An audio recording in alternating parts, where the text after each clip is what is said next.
Mr. Edwards, you've been seen multiple times on social medias and direct messages asking various federal agents, are those plates level 4? Why?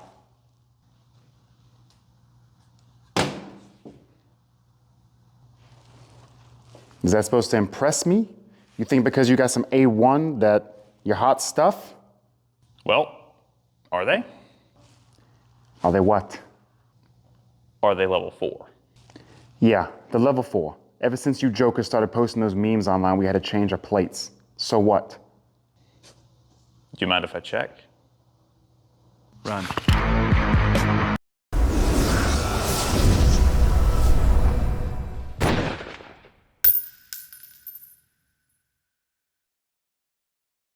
All right, welcome back to TBR Gunworks. I am Josh here with my co-host Stillborn Calf, and we are checking out the ACR today. You're gonna see a bunch of B-roll in the background. Don't do that. Gotta start over now. Don't do that? Don't do that. We gotta get rid of it now. No, I'm just kidding. So, piston guns. Piston guns are different. Piston guns are different.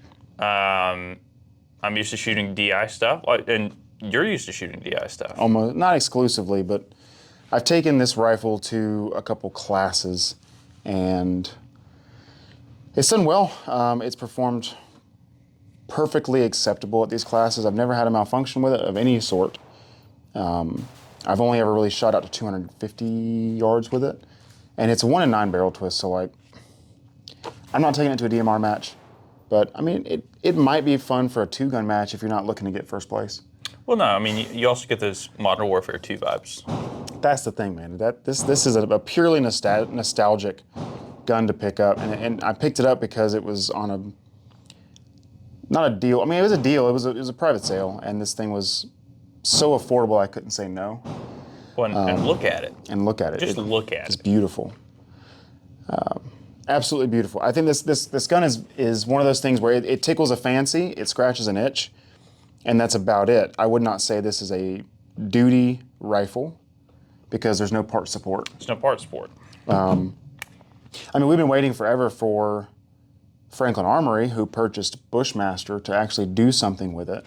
And for a while, their website said soon to be perfected on the ACR, like they were bringing it back. And then it got rid of that, and when you go to the ACR page, it said you could buy a black ACR for $4,500 or $6,000 or something outrageous. I don't know what it says now, but I guess there's no hope anytime soon of Franklin Armory bringing this thing back and bringing product support. You know, we'd like to see more handguard options, more barrels on the market again, because barrels are close to $1,000 now. Well, and they're super easy to swap out. Like, that's one of the major benefits of this platform is the handguard is held on by one pin. It's kind of like an MCX. Yeah, one pin and a rail. Right, and then the barrel has a tool attached to the barrel nut. It's one piece. Quick detach ratcheting barrel, which is really neat. And this one, guys, I know a lot of you may have already seen some other videos where people were having issues with their barrels, not locking in place with the ratcheting mechanism. And mine is from before those issues became actually very common. Mine was from before they switched to what I believe was purely Remington production. I know the issue happened on some Bushmasters before that, but most of those issues are with the Remington ones. This one does not have that issue. I've checked every time I've taken this out to the range. I've checked. The barrel's been perfectly fine. It's held 0, just perfectly fine. But real quick, guys, from what does Grantham do? Tip to butt. Tip to butt. We're gonna go butt to tip. Butt to tip.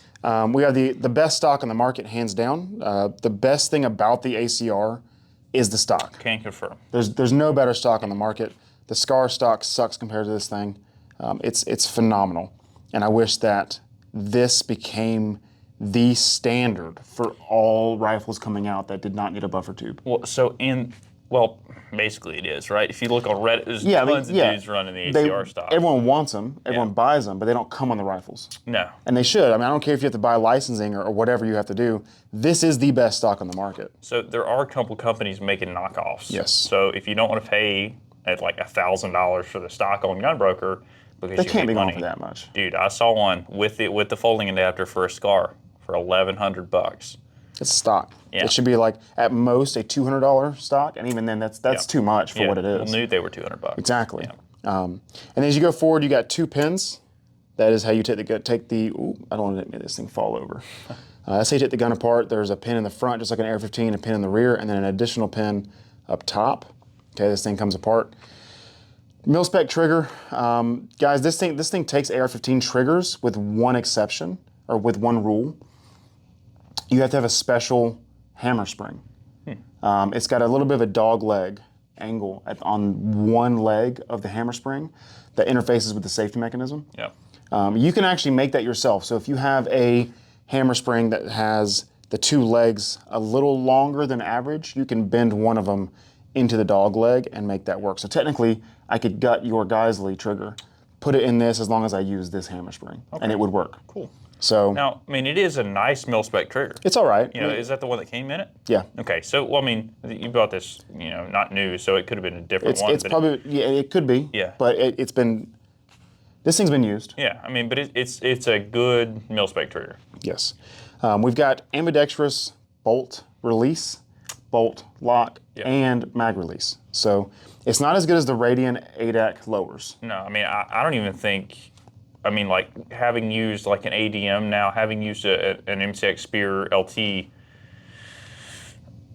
it's just not good. It's very similar to the Bren, too. Yes. It's almost identical, actually. I also think that one is bad. Yeah, it's if you're used to the ADAX or the ADM or one of the more high-speed Gucci AR lowers that are on the market now, this is worse. However, for the time it released, this was great. Oh yeah, super high speed. This was probably the highest speed lower, quote unquote, that you could get. So I still like it. I think it's usable, but you definitely have to train it. Oh yeah, it's a training issue. Yeah, we fumbled our reloads quite a bit. One thing I will add is it's super weird that there's not a ping pong paddle on this side. Yeah. And that screwed me up a lot initially playing with it because I just, you know, if I'm not running an ADAC, I just initially, you know, go for the ping pong paddle. Yeah, and the way I reload is with my left hand. I have my thumb up reaching for a ping pong paddle, so I try to seat the mag. Once it's seated, I'm like, there's no ping pong paddle. Finger down, Yep. you know. So it's a training issue, guys. It's a skill issue. You just gotta learn manual of arms. If you want to run this like as an actual duty rifle, which I don't recommend, you'd have to train that. Just be better. Going forward, this handguard, like you said, is held on by one pin, and then it slides off the front, much like an MCX. And then you've got, I'm just going over features, not attachments and stuff, guys. Up here is an adjustable gas block, and this piston setting it's 2 settings. It's unsuppressed and suppressed. Very simple. So, and we can confirm that the suppressed setting works with this suppressor, and the unsuppressed setting does not work, or the suppressed setting does not work without a suppressor. Yeah, because I went up for a bill drill and had a click, and I was like, oh man, you know what's going on. So. And that's what it was. And then, like I said, we got the 1-in-9 twist barrel, which is not ideal, guys, even a little bit. It's 16-inch barrel, 1-in-9 twist is very outdated. I would like to see a minimum of 1-in-8, preferably 1-in-7, but 1-in-8 would be really good.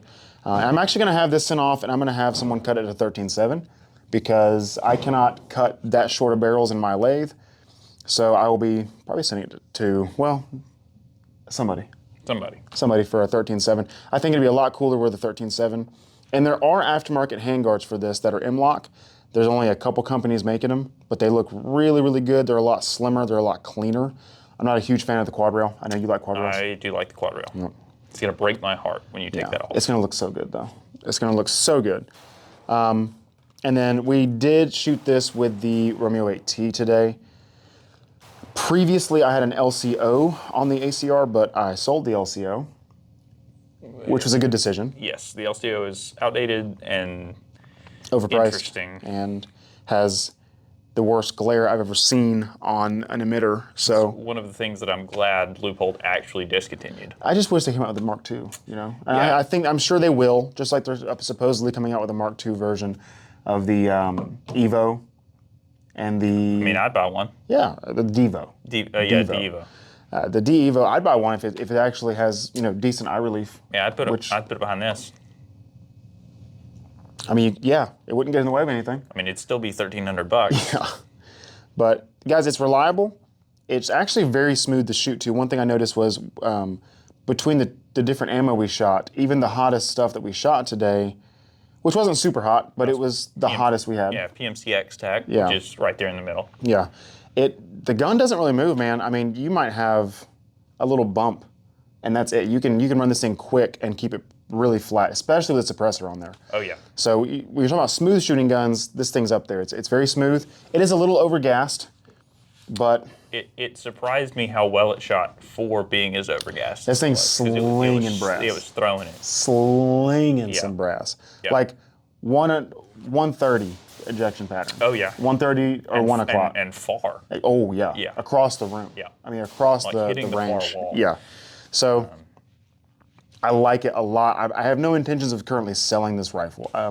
It's like I said, it's not a rifle that I'm going to use as my go-to rifle. It's not a rifle I'm taking to my competitions, which I haven't been to in quite a while. But it just scratches that itch. And if you ever want to say, hey, have you ever shot an ACR? You can bring it out and say, I have an ACR, and it feels good. Yeah, it's definitely a warm and fuzzy type deal. It is warm and fuzzy, and that's about it. That's about all it is, though. Yeah, I mean, it's reliable. If they brought back product support, and if they brought out Yeah. new barrels and new handguards and new triggers and new lowers, because there's companies that make entirely aluminum lowers, Right.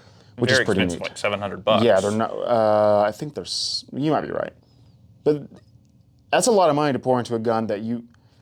The only product support you have with this is aftermarket components. Yeah. Like you can't just easily go get a bolt for this. Yeah, and the bolt, if you've never been inside one of these, the bolt's very similar to an AR-15, standard AR-180 stuff, and bolt lugs break, guys. I mean, that is a wear part, and especially on a piston gun that's overgassed. I mean, as this stands, without anything changing in the market, this thing has an expiration date. oh yeah, A round count expiration date. At some point, this will be inoperable, and there will not be much you can do about it unless the market changes. And there's the desire for it. The market wants this. yes, People have been asking Franklin, and then before that, Bushmaster forever to bring it back. And because of Remington's terrible, terrible leadership and terrible handling of their companies, it just fell to the wayside. I don't know if it's because they wanted military contracts and didn't get them. I think that's a pretty stupid reason to drop something.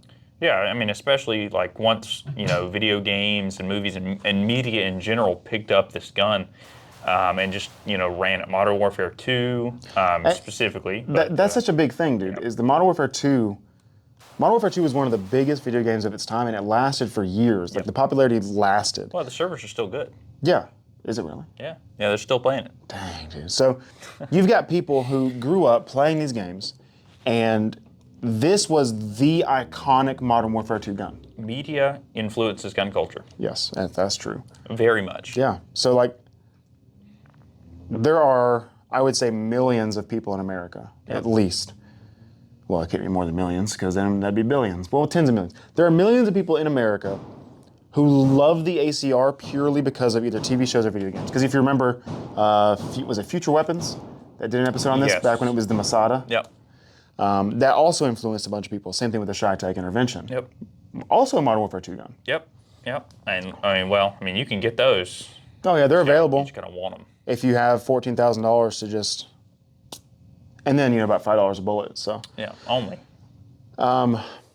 I like the gun. I think a lot of people like the gun. I think there's a lot of requests for this for this to come back to market with better product support and to finally meet the promises that were made, because they made a bunch of promises about basically having an unlimited number of, not literally unlimited, but multiple cartridge options. Yeah. Anything that would fit in the action. Anything that you could put fire out in of an it, AR-15, pretty much. you just swap the barrel and then maybe a mag. If it's like, you imagine this thing in Grendel or this thing in 6 ARC, or I mean, they made 300 blackout barrels. They made 450 Bushmaster barrels, Yep. Both of which are extremely expensive. Yep. They made 6.8 barrels on a much less quantity, as far as I know. I could be wrong about the quantity of that, but those things are like $1,200 if you can find one. Yep. So if they brought all that back, made the barrels affordable, guys, you could have one gun with multiple handguard options, multiple barrel options, and it's all, that's the dream of it, is to have this one modular rifle that can do all these things. The, adaptive combat rifle. Yep. And they never did it. And it's purely a failure on either Bushmaster or Remington's part. Why not both? Why not both? I mean, Bushmaster's had a lot of issues, guys. Bushmaster used to be a pretty respectable company early 2000s when the market wasn't so flooded and so full of good product that Bushmaster was considered a good product. And then I don't know, in my opinion, it's Remington that drove them down because Remington drove themselves into the ground. Well, so, and then, a lot of dudes left Bushmaster, went to Wyndham. Now Wyndham Weaponry makes a pretty decent rifle. I'm not sure I would say that. They make a pretty okay rifle. Okay. They make a rifle. They make a rifle. It is better than the current production Bushmaster. I don't know, man. I'd have to actually, because I've had 2 friends with Wyndhams, and the fit and finish, I guess I would say, the quality feel of those rifles felt like garbage. Well, yeah, but how often do you buy a new rifle and not pull it apart and put it back together? I don't. Exactly. All right. So, and I would recommend. Well, what I'm saying is that I don't never. What's the? I always buy a new rifle, pull it apart, put it back together, do all that stuff. Exactly. Is what I'm saying. Yeah. Never not do it. And I mean, but I've never really shot the Wyndhams. I'm just like, hey, my buddy's like, I got this rifle. I'm like, oh, cool. Well, I mean, I do know that they're shipping the rifles with phosphate coatings instead of nitride, so they're not cutting corners. They're anodizing their parts instead of just Cerakoting them, and those are 2 solid steps in the right direction. Yeah. I mean, like the market is so full of good product, and the AR-15 has so handily won over the American people that. Well, there's a lot of reasons. I understand why companies aren't expanding into different areas, but just like the AK market has always been there, and it's only grown. And you've got channels like the AK guy Brandon Herrera and Definitive Arms and all these different places that are I don't know if I would say channel, but Rifle Dynamics, everything they do. Well, and AK Operators Union. Yes, another big fantastic channel, guys. If you like AKs, go check out AK Operators Union. There's markets for all these non-AR-15 platforms, and this is one of the biggest ones in my opinion, because you look online and people are asking all the time. So I just wish. I don't know that I trust Franklin. They've had some issues. I don't know if I trust them to handle it well, but that's the only hope, is that they bring it back, or because they bought the rights specifically to Bushmaster. Right. When everything fell apart with Remington. So everyone would figure, and this was what, 5 years ago? Yeah, it's 5 or 6? It's longer than it should have been without a product release. Yeah, exactly. Bushmaster's operating now, but this has not come out, and they have teased for quite a long time that it would come back. So I don't know what the holdup is. The market's not having as big a supply issues or as big of shipping issues as they were a couple years ago, and we don't know how that's going to change in the next year or so. But I want it back because I'm literally keeping this, besides because of the warm and fuzzies, because I'm hoping one day the market will bring back product support, and then I'll have a more usable rifle. This rifle maybe has 1,500 rounds on it since I've owned it, because I don't want to hit that expiration date. I don't know how much it's been shot, and looking internally, it doesn't look that wore out. It's more wore out on the outside than the inside. But I really don't want to run tens of thousands of rounds through this and then be stuck with a gun I can't really afford to fix up, because I can't afford to go buy a $1,000 barrel. Right. Or, I mean, even a several $100 bolt. Yeah. So. Right. Fun gun, though. Fun gun. Fun gun. Fun gun. I do like the quad rail. I know you do. I think that's really nice. It's a huge improvement over the OEM. Oh, the polymer. MOE the polymer handguard. M-lock handguard. The polymer M-lock handguard is bad. It is bad. This is a It's definite comfortable to hold. Yeah. It is not good for attachments. It's not good for actual usability. This is more usable, but the aluminum M-lock handguards people make. There's 2 or 3 companies that make aluminum M-lock handguards that A, look phenomenal, and B, are more usable for attachments. I mean, I still wouldn't put a laser on there. I'm sure this handguard would have the same issue the MCX does, where it's. Well, yeah, but it's monolithic over the top. Yeah, but so. If you put a laser up top, you'd be fine. But you couldn't run it on the side, just like the MCX. I know dudes who have issues with their MCX. I've actually had somebody ask me, "Will you weld my handguard to the rifle?" Yeah, probably wouldn't do that. So that I can make this pec or maul or whatever it was hold 0. I was like, "Bro, it's permanent." And he's like, "I don't care, man. I'm using this gun for night stuff." It was a 300 Blackout. He's like, "I use this for my nighttime stuff, and I want to do that." And he even asked about pinning and welding his titanium suppressor to the barrel. I was like, bro, that's a lot of work. I would just find a better gun. Yep. Yeah. Or so I will say one of the major problems with this handguard is rail space. My Mark 18 has more rail space than this does. Yeah. And one of the things that you ran into while we were shooting today, it's kind of a skill issue, but you grabbed the barrel. I sure did. I grabbed that barrel. That C-clamp. I C-clamped it, baby. And just grabbed the gas part. And it took me a second too, because I charged it, I grabbed it, and pow, ow! You know, like it did not feel good. And that was towards the end, so she was. Oh, she was cooked, man. Because she was toasted. Some of the first things we did was just like really run this thing. I think we ran 100 and something rounds suppressed within like 20 minutes. Yeah. Before we were took dumping rounds out. And so some of you guys, it's like, well, that's nothing. I'm like, okay, man, look, we're not ballers. We can't afford to go drop 2,000 rounds in one morning. Well, this is actually, it leads into a great opportunity to thank our sponsors. Oh, yeah.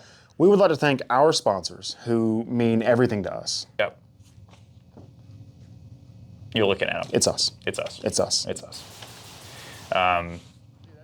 Anyway, pretty seamless segue into that. But moving back on, I just wish that it came out to here, you know? And so some of the handguards that you can buy do actually come out at the bottom at least to here. Okay. And they leave the top and they open. do like an LNT, like shovel nose type of thing? Yeah, because you can still access your gas regulator. So that's good. I mean, it'd be a little cooler if you could have it come out to here and just stop right there next, because you don't need this, you need that. Yeah. You know? Well, and then, you know, if you look at the Scar, for example, very similar platform conceptually. You look at the handguards that are on the market, it's cooler. I don't mean to interrupt you, I promise, but if this had full product support, it's a better rifle than the Scar 16. I agree. This thing had a non-reciprocating charging handle in what year?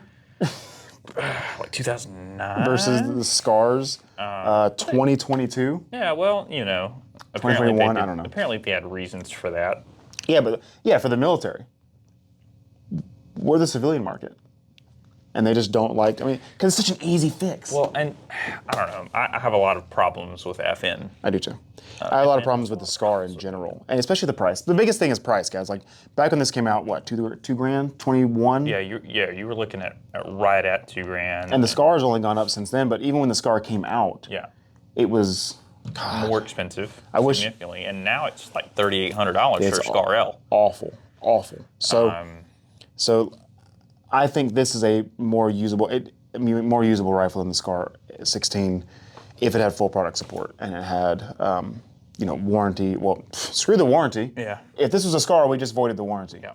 Immediately. I mean, I wouldn't. The first thing that I did with a Scar, if I got one, is put my can on it. And you void the warranty immediately. Even though it has an adjustable gas regulator. Yeah. I mean, if you want this rifle today, I wouldn't buy this. I'd probably buy the B&T. See, I don't know about that. I'm torn between the B&T and the CZ. I think I like the ergonomic feel of the Bren 2 more than the B&T. B&T, I don't know what it is. All of their, and I know this is not about the ACR, but everything in B&T's product lineup feels, the only word I can give it is harsh. Every edge on it feels hard. It's very angular, it's very hard. Like, I don't know if that's the best way to describe it, but you know, one of the things you hear all the time in the gunsmithing world is never leave a sharp edge for your customer. And even though they're not literally sharp to where they'll cut me, all of B&T's product feels like hard edges and less ergonomic than the Bren 2 or this, despite the cheese grater that's going on up here. Yeah. Well, so my main problem with both this and the Bren 2 is the funky, right here. The trigger guard bolt release. Yeah, bolt release and bolt catch. And I'm not a big fan of that. I feel now, that. the Bren 2 does have a ping pong paddle. Yes, it does. Yes, it does. Traditional, AR-15 like bolt release. I forgot to mention. I'm sorry. We're bouncing back and forth. We had no script or no plan for this. We have 3 QD sling positions. Factory. Just putting that out there if you guys care. That's one thing that some guns they have like 4, but 2 of them are in completely useless positions, like in the back of the castle nut. So I mean, some people like that. They're wrong. I'm not those people. But they're wrong. Yeah. Like Like there's no good, I mean, look, I feel like that's there for single point sling users. And this is, I mean, unless you're doing like a 300 blackout that ends here, which you can't because the receiver is the way that it is. You can tell it's an ACR by the way that it is. Yeah. I mean, so, but even like, let's say that you were running a 300 blackout conversion. I mean, really, the shortest that you could get the barrel is here, conceivably, right? And then you'd have to, well, then I don't know where the gas piston, like, starts on those, if it's any shorter or if it's the exact same length every time. I would assume on 300 blackout you'd want it to be somewhat shorter, but well, yeah, I mean, but I don't know how you do that. I mean, I think that most of the time when you see dudes actually running a 300 blackout, it's going to be 10.5 or shorter. Yeah, I think this platform, if you could shorten everything up properly, I think a 12.5 would be phenomenal on this. Yeah, well, I mean, you know, a 1-in-7 12.5. Piston guns just run better untuned than DI guns do. Yeah, dude, this thing is overgassed, but it shoots like a pretty moderately tuned AR-15. Yeah. Like generally speaking. Now, but if you do the work to tune your DI gun, it'll be softer shooting. And you can get it softer than this, yes. But that's with specific ammo. That is with specific ammo. You know, because you have to tune it to whatever load that you're going to be running, whatever can that you're going to be having. And it's not as specific as like, oh, I have to tune it to this specific hand load of 77 versus factory 77. It's is your ammo really hot? Is your ammo middle of the road, or is your ammo soft? Right. So this thing's pretty smooth. Yeah. I think it's a fun gun to shoot. I think it's a fun gun to own, and I think it's a very fun gun to show people. I've had people come over to my house, and you know, you get to talking about the old days, and you bring out the ACR, they're like, "Holy crap! Dude, I've never seen one in real life." Yeah. Like it is definitely a talking point, if nothing else, and it's one of those guns that you just say, "Hey, man, I've got an ACR," and then you talk about your ACR for an hour and a half, and you feel pretty good about yourself. Yep, because retail therapy. It is retail therapy. It is. And also, side note, MagPods are pretty cool. MagPods are pretty cool. I've liked it so far. Yeah. I've only used it in one DMR match and then some range time. But so far, I like it. I don't think it takes up too much extra space. Although, at the same time, you could get a little +2 extension that does a very similar thing. Yeah. So maybe the +2 extension's better.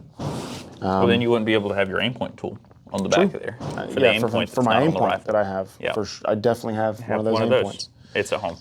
It's still sitting on the shelf. Also, the Romeo 8T, we put on this to film.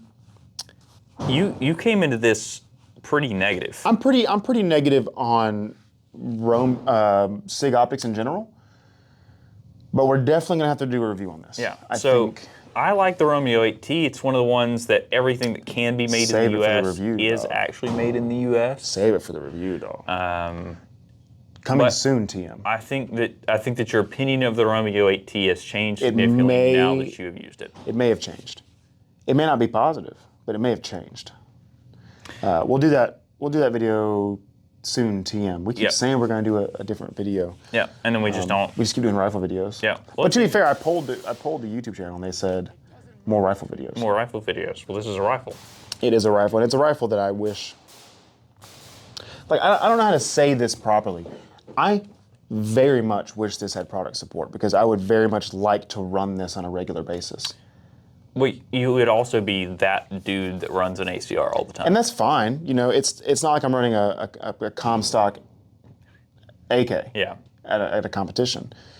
If this thing had the support to be modular and change your barrels out all the time, it'd be so usable for so many different things, man. Yeah, I mean, and you know, you just look at that from a training perspective. Like, you train on this and where the bolt release is and how the safety is, and the weird, I mean, because the rail is higher in relation to the stock than a traditional AR-15 would be. You do have an adjustable cheek riser. Yeah, but I don't like it. And it's not that, you don't get that much. It doesn't do that much.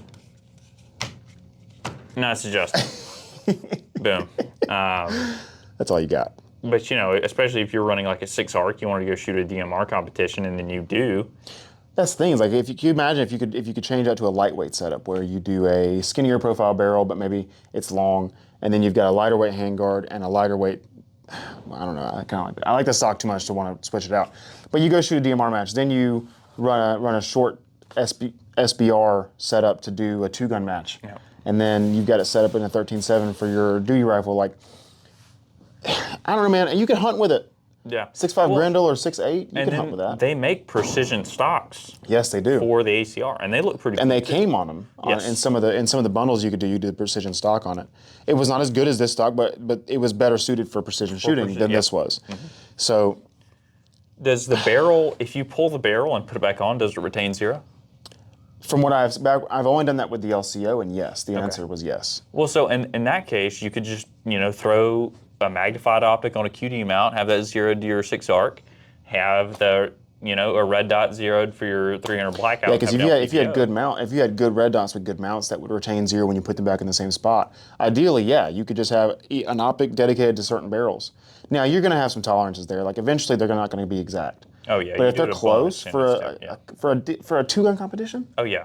More than enough. No problem. Yeah, out to 300-400 yards even. And I feel like I'm spewing a bunch of copium right now. Yeah. But I think you like this gun too much. I probably do. Yeah. But I still don't revert back to it.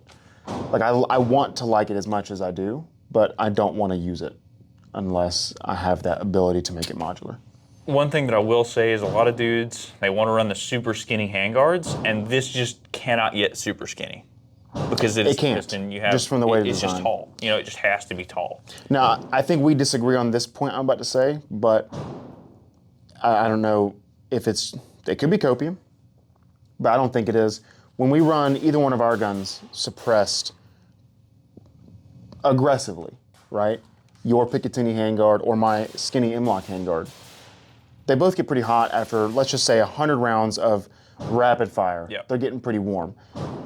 I never had to put a glove on to shoot this if I was actually holding the handguard. Yep. After, what was it, over 300 rounds? Yeah, we put over 300 rounds. Right? And relatively quickly. I mean, yeah, you'll see it in the B-roll. It's quickly, so. Probably 60-40 suppressed, not suppressed. Yeah, so the heat dissipation's decent. It could be a lot worse. Yeah, it could be a lot worse. It very much could be. It could be as bad as the Scar. I do know when I had a B&T APC 223, it got a lot hotter than this gun did. And I don't know if that's because of the design of the handguard. Maybe this is thicker. Yeah, I don't know what kind of airflow or heat dissipation you're getting, and I don't know what type of. I mean, I'm sure it's aluminum. Yeah. Which aluminum? I don't know. Right. What are its heat dissipation properties? But they just feel harsh. Yeah. Like when I shot what's their super high end? Is it the APC 9 Pro? Yeah, they make an APC. I mean, I'm not sure which. That's one, their expensive 9mm B&T. Yeah. Is the Pro. And I had a buddy who handed me that, and he had it completely kitted out with the best attachment you can get, the highest end everything, and a suppressor. He was max prestige. It was max prestige, man. And he let me go shoot it, and I was actually pretty hyped to shoot this very expensive setup. I mean, This is over $3,000. Yeah. And I shot it, and I was like, bro, my Scorpion shoots better than this. And I don't mean better. I don't mean better as in like I would choose it over, but the recoil impulse and the ability to shoot quickly and transition, the Scorpion felt better in that specific area. Well, and that's my problem with the APC. It felt harsh. I was like, dude, what is this recoil for this? When we're talking about direct blowback PCCs, all of them shoot like garbage. They kind of do. And if you like the grasshopper PCCs, you should probably think about it a little bit harder, because if you do rifle things and shoot softer, you should do that. That's my thing. Why would I want something that's almost the length of a rifle that is substantially worse than a rifle, when I could have something that, yeah, it's a little longer, but it's better in almost every aspect. PCCs are gamer guns, and you cannot change my mind. Yeah. Anything else to add on the ACR? No. It's cool. Guys, it's cool. It's fun to shoot. I like it. It's not a duty rifle. It's not my competition gun. It is not actually used in my day-to-day life, nor is it used in my extracurricular activities. It's just something to have. It's something to own. It could be, and that's a shame. I think that's the overall trend of today. That's the takeaway. What it could be versus what it is. And it's There's very so much sad. potential. So much potential. Maybe that's the title. So much potential? What it could be. I don't know. Rest in peace. Rest in peace, ACR. Hopefully you'll be revived like Lazarus. If Franklin Armory doesn't just do the same thing Remington did. Guys, thank you so much for watching. I know this was a relatively slow conversation we had, but this is just us throwing some ideas up there on the ACR. We do want to do a Romeo 8T. Yes, 8T. Video soon, TM. We just dropped recently a video on the Bergara B14 HMR out of the box inspection. Make sure you guys go watch that. that is a more gunsmithing related video. And Potentially then a video on the Surefire coming soon. Potentially. But please subscribe to the channel. Make sure you like the videos. It helps us push the videos in the algorithm. It's one of the most important things you can do. Share it with your friends. If you like the content and think that somebody else might enjoy it, please help share it around, guys. Our last couple rifle videos. Send it to your buddy group that played Modern Warfare 2. Be like, hey, look at this. Bunch of idiots talking about ACR. Our last couple rifle Our last couple rifle videos did pretty good, and we really appreciate the support. You guys have made it to the point where we at least feel motivated to make the videos, because if you're doing everything... People want to watch it. Yeah, if you're doing everything and no one's watching it, it feels bad, right? Yeah. Why would you want to do that? So keep it up. We really appreciate it. There is more coming. I think we may be doing some videos on the Bren 2. Yeah, I mean, we have a line for the Bren 2. We have a line for the APC 223. Yep. We have a line for a SCAR. We do. We do. And they're all very similar rifles. That SCAR is going to be a negative video. I hope you're ready for it. But thank you so much for watching. Remember that every gun law is an infringement, and we'll see you next time. Appreciate it.